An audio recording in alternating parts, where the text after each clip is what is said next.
tanong, sino po dito ang handa na rin magpatuloy? Kasi totoo lang, diba? Ang dali-daling magsimula. Tama po ba? Ang dali magsimula ng kanta. Sino dito yung puro intro lang sila?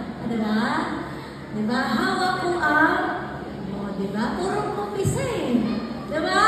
Pero ako ganyan ako sa video, puro umpisa lang ako sa kanta, hindi ko natatapos. Sino naman po dito ang marami siyang nasimulan? Like for example, nasimulan niya ang mga business. Maraming businesses na siyang nasimulan. Tama? O kaya yung course na tatahakin mo kung ikaw ay estudyante.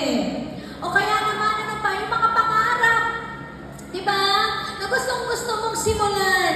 Pero tanong ko sa'yo, ilan ang nasimulan mo? Okay? Alin sa mga nasimulan mo ang natapos mo?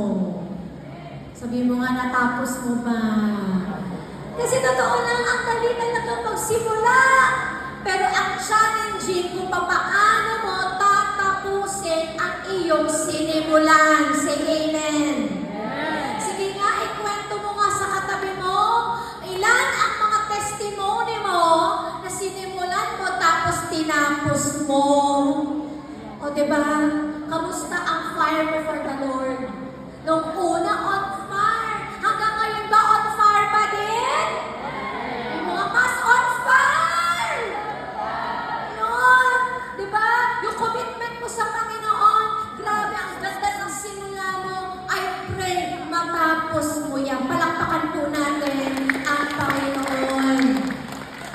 Yan po pag-uusapan natin. Today we will talk about the word padayon. Sabi mo nga padayon. Padayon. Sino po rito mga Bisaya? Meron ba dito mga Bisaya?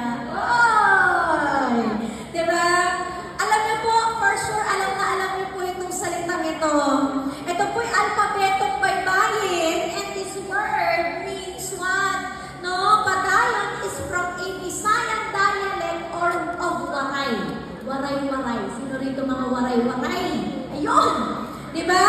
English po ng padayon means to continue, to keep going, or to move forward. Sabi mo sa katabi mo, padayon!